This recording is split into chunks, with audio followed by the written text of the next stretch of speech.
Hello friends, welcome to Vaishali Jom kitchen. આજે આપણે liquid મઠ્ઠો બનાવવાના છીએ, જેની રેસીપી હું તમારી સાથે શેર કરીશ. રેસીપી ગમે તો વિડીયોને વધુમાં વધુ લોકો સાથે શેર કરી દેજો. ચેનલમાં નવા હોય તો ચેનલને સબસ્ક્રાઈબ કરી દેજો. હવે આપણે મઠ્ઠો બનાવવાની શરૂઆત કરી લઈએ. એના માટે આપણે અમૂલનું મસ્તી દહીં આવે એ 2 કિલો લીધું છે. આપણે આ રીતે કોટનનું કપડું હોય એમાં દહીંને બાંધી લેવાનું છે, જેથી એનું એક્સ્ટ્રા પાણી હોય એ નીકળી જાય. અને 1 કલાકના ટાઈમ પર આપણે બાંધીને રાખીશું, જેથી આપણો લિક્વિડ મઠ્ઠો પરફેક્ટ બને. તો આપણે દહીંને આ રીતે કપડામાં બાંધી અને કોઈ બી જગ્યાએ લટકાવવાનું હોય ત્યાં લટકાડી દેવાનું, એટલે એક્સ્ટ્રા પાણી હોય એ નીકળી જાય. તો મેં આ રીતે નળ ઉપર લગાવી દીધું છે. જ્યાં સુધી પાણી નીકળે છે ત્યાં સુધી આપણે બીજી તૈયારી કરી લઈએ. એના માટે આપણે અમૂલનું ફ્રેશ ક્રીમ આવે એ લીધું છે. એને આપણે સરસ રીતે ખોલી અને મિક્સ કરી લઈશું, અને એક તપેલીમાં આપણે એને કાઢી લઈએ.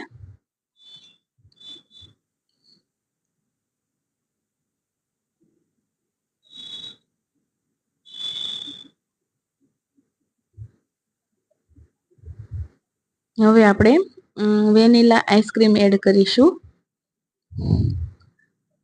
110 ml ની 2 ડબ્બી આપણે એડ કરી છે. જો તમને વધારે ફ્લેવર આઈસ્ક્રીમનો ગમતો હોય તો તમે વધારે પણ એડ કરી શકો છો.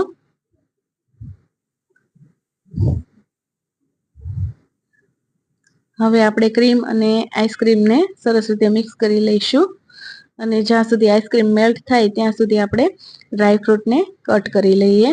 તો મેં કાજુ, બદામ અને પિસ્તા લીધા છે, અને એને આ રીતે આપણે કટ કરી લીધા છે. હવે આપણે જે ખડી સાકર આવે એનો ઉપયોગ કરવાના છીએ. તો આપણે લગભગ 700 ગ્રામ જેટલી સાકરને આપણે મિક્સર જારમાં એને ક્રશ કરી લેવાની છે, એનો પાવડર બનાવી લેવાનો છે. આપણું દહીં પણ રેડી થઈ ગયું છે. તો આપણું જે આઈસ્ક્રીમ અને ક્રીમ વાળું મિક્સર છે એમાં આપણે બધું જ દહીં એડ કરી દઈશું, અને સરસ રીતે મિક્સ કરી લઈશું. એકવાર મિક્સ થઈ જાય એટલે આપણે જે દળેલી સાકર છે એ પણ એમાં મિક્સ કરી લઈએ.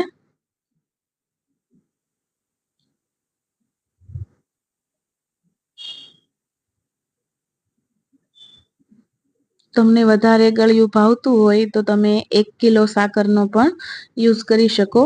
મેં 700 ગ્રામ સાકર લીધી છે. સરસ રીતે મિક્સ થઈ જાય પછી આપણે એને કપડાથી બધા જ મઠ્ઠાને આપણે ગાળી લેવાનું છે, એટલે એકદમ સ્મૂથ ટેક્સચર આપણને મળી જશે.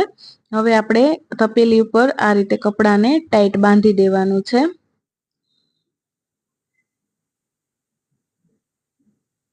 આ રીતે હાથ અડાડીએ તો નીકળી ન જાય એ ચેક કરી લેવાનું. હવે આપણે થોડો થોડો મઠ્ઠો લેતા જઈશું અને હાથેથી આ રીતે આપણે ગાળી લઈશું.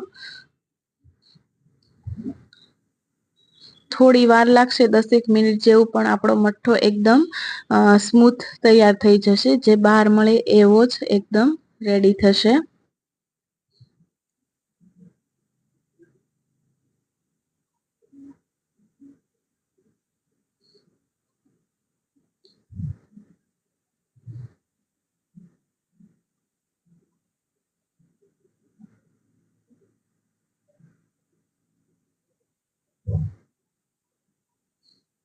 આપણો બધો જ મઠ્ઠો સરસ રીતે ગાળી લીધો છે. હવે આપણે તપેલું ખોલી અને ચેક કરી લઈએ.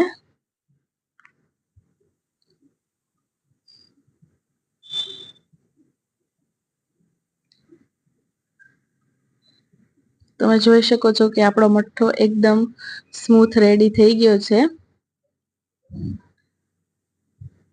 સાકર ને મલાઈ, આઈસ્ક્રીમ બધું જ સરસ રીતે મિક્સ થઈ ગયું છે. તો આપણો મઠ્ઠો એકદમ રેડી છે.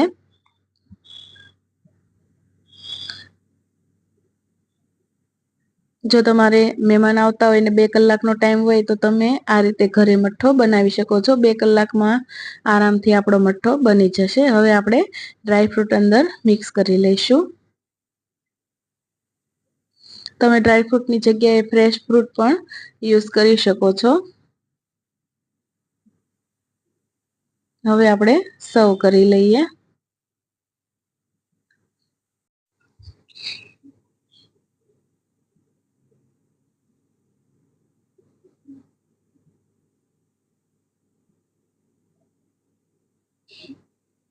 જો તમને રેસીપી ગમી હોય તો વિડીયોને લાઈક કરી દેજો, શેર કરી દેજો, કમેન્ટ કરવાનું ભૂલતા નહીં. મળીશું આપણે એક નવા જ વિડીયો સાથે. Thank you. Bye bye.